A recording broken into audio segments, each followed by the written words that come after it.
ప్రభునందు ప్రియమైన దేవుని బిడ్డలారా, ఈ ఉదయకాల సమయంలో ఈ అనుదిన వాగ్దాన కార్యక్రమం ద్వారా ఈ విధముగా మిమ్మల్ని కలుసుకున్నటకు దేవుడు నాకు అనుగ్రహించిన ఈ గొప్ప భాగ్యాన్ని బట్టి ముందుగా దేవాతి దేవునికి కృతజ్ఞతాస్తుతులు చెల్లించి ఉన్నాను. అదేవిధంగా ఈ అనుదిన వాగ్దాన కార్యక్రమాన్ని వీక్షించున్న ఆత్మీయులకు మీ అందరికీ ప్రభువైన యేసుక్రీస్తు నామంలో శుభాభివందనాలు తెలియజేస్తూ ఉన్నాను. ప్రియమైన దేవుని బిడ్డలారా, మీ అందరి కొరకు మేము ప్రార్థిస్తూ ఉన్నాం. మా కొరకు, మా పరిచయ కొరకు మీ ప్రార్థనలో జ్ఞాపకం చేసుకునవలసిందిగా ప్రభువైన యేసుక్రీస్తు నామంలో మీ అందరినీ కోరిచి ఉన్నాను. ప్రియమైన దేవుని బిడ్డలారా, ఈ దినము ప్రభు మీకు ఇచ్చే వాగ్దానము యెషయా గ్రంథము 54వ అధ్యాయం 8వ వచనంలో ఉన్నది. ఆ వాగ్దాన వచనాన్ని నేను మీ కొరకు చదువుచూ ఉన్నాను. ప్రార్థనాపూర్వకంగా ఆలకించవలసిందిగా ప్రభువైన యేసుక్రీస్తు నామంలో మీ అందరినీ కోరుచూ ఉన్నాను. ఆ వాగ్దాన వచనము ఈ విధంగా రాయబడి ఉన్నది. మహోద్రేకము కలిగి నిమిషం మాత్రము నీకు విముఖుడనైతిని, నిత్యమైన కృపతో నీకు వాత్సల్యము చూపుదునని నీ విమోచకుడగు యెహోవా సెలవిచ్చున్నాడు. హల్లెలూయా, హల్లెలూయా. ప్రియమైన దేవుని బిడ్డలారా, ఈ వాగ్దానమును ఆనాడు దేవుడు ఇశ్రాయేలు ప్రజలకు యెషయా ప్రవక్త ద్వారా ఇచ్చిన వాగ్దానపు మాటగా ఈ వాగ్దాన వచనాన్ని మనం చూస్తూ ఉంటాం.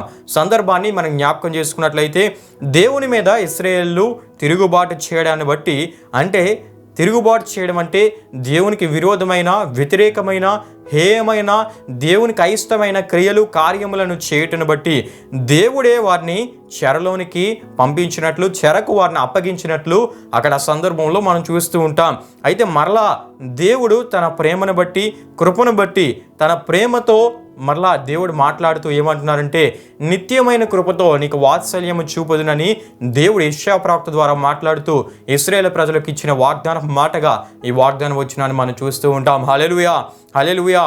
అంటే ప్రియమైన దేవుని బిడ్డలారా, ఆయన వాగ్దానం చేసిన రీతిగానే తన ప్రజలను క్షేమంగా చెర నుండి దేవుడు విడిపించి మళ్ళా వారి స్వదేశానికి వారిని రప్పించి, వారి స్వదేశంలో దేవుడు వారిని నాటి కట్టి వారిని ఆశీర్వదించినట్లు దేవుని వాక్యంలో మనం చూస్తూ ఉంటాం. హల్లెలూయా, హల్లెలూయా.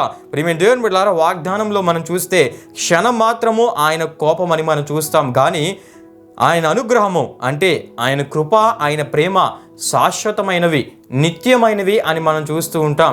గనుకనే దేవుని వాక్యంలో మనం చూస్తున్నప్పుడు ఇర్మియా గ్రంథం 31వ అధ్యాయం 3వ వచనంలో శాశ్వతమైన ప్రేమతో నేను నిన్ను ప్రేమించున్నాను అని మనం చూడగలం. యెషయా గ్రంథం 55వ అధ్యాయం 3వ వచనంలో ఆయన కృప శాశ్వత కృప అని మనం చూస్తూ ఉంటాం. అటువంటి శాశ్వతమైన అనుగ్రహంతో వాత్సల్యం చూపుతానని దేవుడు వాగ్దానం ఇచ్చాడు. ప్రియమైన దేవుని బిడ్డలారా, అయితే ఈ వాగ్దానంలో వాత్సల్యము లేక వాత్సల్యత అనే పదాన్ని మనం చూస్తే దీనికి అర్థం ఏంటంటే ఆప్యాయత, ప్రేమ, కరుణ, దయ అనే అర్థములై ఉన్నాయి. ప్రియమైన దేవుని బిడ్డలారా, ఇశ్రాయేలు ప్రజల పట్ల దేవుడు కనపరిచే ప్రేమను ఈ వాగ్దానం మనకు తెలియజేస్తూ ఉంది. ప్రియమైన దేవుని బిడ్డలారా, దేవుడు ఎన్నుకున్న, ఏర్పరచుకున్న తన ప్రజల పట్ల ఆయన తన ప్రేమను వ్యక్తపరిచే గొప్ప ప్రేమ కలిగిన దేవుడై ఉన్నాడు. ప్రియమైన దేవుని బిడ్డలారా, ఇశ్రాయేలు ప్రజల విషయమై మనం చూస్తున్నప్పుడు చెరలోనికి ఆయనే వారిని అప్పగించినప్పటికీ, ఆయన పంపివేసినప్పటికీ, వారి అతిక్రమ క్రియలను బట్టి, వారి హేయమైన క్రియలను బట్టి, వారి పాపములను బట్టి మరలా ఆయనే తన ప్రేమ చేత, తన కృప చేత, తన జాలి చేత వారిని సురక్షితంగా ఆ చెర నుండి బయటికి విడిపించి, రప్పించి వారి స్వదేశంలో వారిని తీసుకొని వచ్చి, వారి స్వదేశానికి వారిని తీసుకుని వచ్చి, వారి స్వదేశంలో వారిని ఆశీర్వదించి మరలా భవిష్యత్తును గురించిన అద్భుతమైన వాగ్దానములను ఇశ్రాయేలు ప్రజలకు దేవుడు ఇస్తూ వారికి అభయాన్ని, ధైర్యాన్ని గొప్పగా అనుగ్రహించినట్లు మనం చూస్తూ ఉంటాం. హల్లెలూయా, హల్లెలూయా.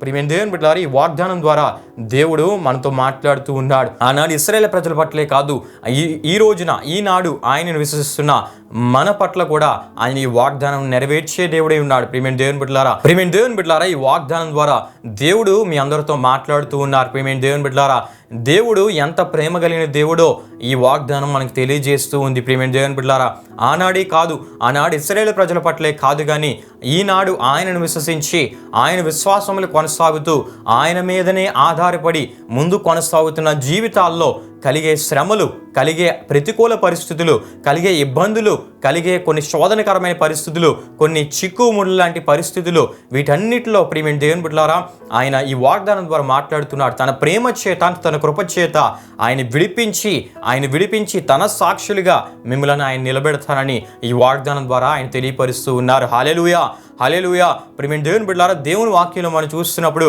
ఇశ్రాయేలు ప్రజలు నిర్గమాకాండం 1వ అధ్యాయం 2వ అధ్యాయం 3వ వచనంలో మనం చూస్తున్నప్పుడు ఇశ్రాయేలు ప్రజల విషయం మనం చూస్తున్నప్పుడు యోసేపుని ఎరుగని క్రొత్త ఫరో, క్రొత్త చక్రవర్తి ఐగుప్తును పరిపాలన చేయడం ప్రారంభించినట్లు మనం చూస్తాం.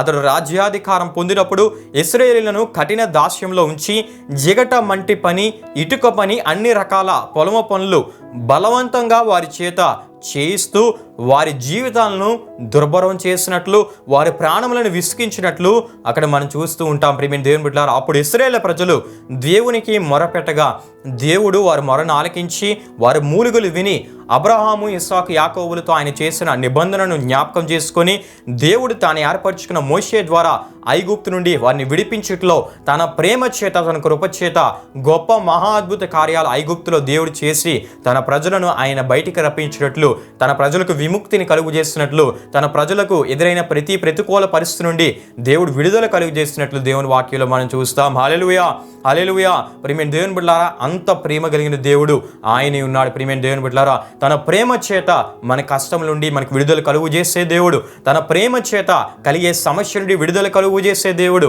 తన శాశ్వతమైన అనుగ్రహం చేత ఆయన ప్రేమించే దేవుడు గనుక, ఆయన విశ్వసించిన వారిని ప్రేమించే దేవుడు గనుక వారికి ఎదురయ్యే ప్రతి ప్రతికూల పరిస్థితి నుండి ఆయన విడిపించి కాపుదలను అనుగ్రహించే దేవుడే ఉన్నాడు. ప్రియమైన దేవుని బిడ్డలారా, హల్లెలూయా, హల్లెలూయా. ప్రియమైన దేవుని బిడ్డలారా, ఏ దేవుడైతే ఆనాడు ఇశ్రాయేలులను అటువంటి కఠినమైన పరిస్థితి నుండి విడిపించారో తన ప్రేమ చేత, ఆ దేవుడే ఈ ఉదయకాల సమయంలో వాగ్దానం ద్వారా మాట్లాడుతూ నిత్యమైన కృపతో మీకు వాత్సల్యము చూపుదును, అంటే శాశ్వతమైన అనుగ్రహము చేత మీ పట్ల జాలిని, కరుణను, ప్రేమను, కృపను చూపిస్తానని, ఆ విధంగా చూపించడం ద్వారా మీకు ఎదురవుతున్న ప్రతి ప్రతికూలమైన పరిస్థితి నుండి, ప్రతి శ్రమ నుండి, శోధన నుండి, ప్రతి చుట్టుముట్టిన ప్రతి అవరోధాల నుండి ఆయన విడిపిస్తానని ఆయన వాగ్దానం ఇస్తున్నారు. ప్రియమైన దేవుని బిడ్డలారా, మన దేవుడు అంత ప్రేమ కలిగిన దేవుడై ఉన్నాడు గనుక ప్రియమైన దేవుని బిడ్డలారా, ఈ వాగ్దానం వీక్షిస్తున్న మీ జీవితాల్లో కొన్ని పరిస్థితులు మిమ్మల్ని చుట్టుముట్టి, కొన్ని శోధనలు మిమ్మల్ని చుట్టుముట్టి, కొన్ని కష్టతరమైన పరిస్థితులు చుట్టుముట్టి మీ ప్రాణములను విసిగించిన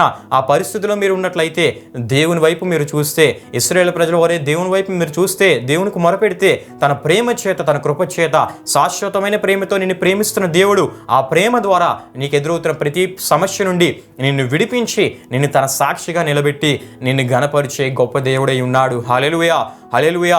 గనుక ప్రియమైన దేవుని బిడ్డలారా, ఎదురవుతున్న పరిస్థితులను చూడక ప్రేమిస్తున్న దేవుని వైపు చూచి, కృప చూపిస్తున్న దేవుని వైపు చూచి, నీ పట్ల వాత్సల్యతను చూపే దేవుని వైపు చూచి ఆయనకు మొరపెట్టి ఈ వాగ్దాన దీవెనలను మీరు అందరూ స్వతంత్రించుకోవాలని ప్రభు సేవకునిగా నేను కోరుతూ ఈ వాగ్దాన మాటలను ముగిస్తూ ఉన్నాను. ప్రభు మీ అందరి పట్ల ఈ వాగ్దానమును నెరవేర్చునుగాక.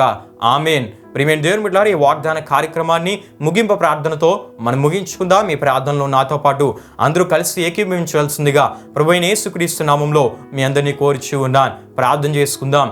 మహిమా స్వరూపైన మా ప్రభువా, జీవాధిపతి అయిన యేసయ్యా, నీ ఘనమైన నామమునకు మహిమ, ఘనత, ప్రభావములు చెల్లిస్తున్నాం తండ్రి. ఈ ఉదయకాల సమయంలో ఒక చక్కటి వాగ్దానం ద్వారా మీరు మాతో మాట్లాడి మీరు ఎంత ప్రేమ కలిగిన దేవుడో మరొకసారి తెలియపరిచినందుకు నీకే స్తుతులు చెల్లిస్తున్నాం తండ్రి. నీ కోపం క్షణం మాత్రం ఉండొచ్చు కానీ నీ ప్రేమ శాశ్వతమైనది, నీ కృప శాశ్వతమైనది. అటువంటి శాశ్వతమైన అనుగ్రహము చేత మాకు ఎదురవుతున్న ప్రతి అవరోధాల నుండి, సమస్య నుండి, ప్రతి ప్రతికూల పరిస్థితి నుండి విడిపించి జయమును అనుగ్రహించి నీ సాక్షులుగా నిలబెట్టి మమ్మల్ని ఘనపరుస్తానని మరొకసారి ఈ వాగ్దానం ద్వారా మమ్మల్ని బలపరిచినందుకు నీకే స్తుతులు చెల్లిస్తున్నాం తండ్రి.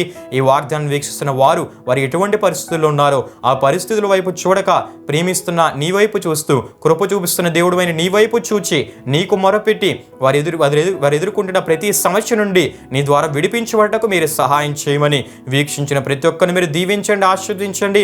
వారి ఈ దినం చేయబోతున్న ప్రతి ప్రయత్నంలో నీ సఫలతను అనుగ్రహించండి. ప్రయాణాల్లో మీరు తోడుగా నడిపించండి. వారి ఆరోగ్యములను, వారి ఆయుష్లను మీరు దీవించి నీ కృపలో వారిని వర్ధిల్లింపజేయమని మరొకసారి ఈ వాగ్దాన కార్యక్రమం ద్వారా నీ నామానికే మహిమ, ఘనత, ప్రభావములు చెల్లించుకుంటూ యేసు పరిశుద్ధ నామంలో అడిగి వేడుకుంటున్నాము తండ్రి.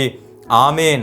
యేసు రక్తమే జయం, ప్రవేశ రక్తమే జయం, ప్రవేశ రక్తం సంపూర్ణమైనది, అపవాది క్రియలకు అంత నాశనం కలుగునుగాక. ఆమేన్. ప్రభు మిమ్మును మీ కుటుంబములను నూరంతలుగా ఆశీర్వదించునుగాక. ఆమేన్.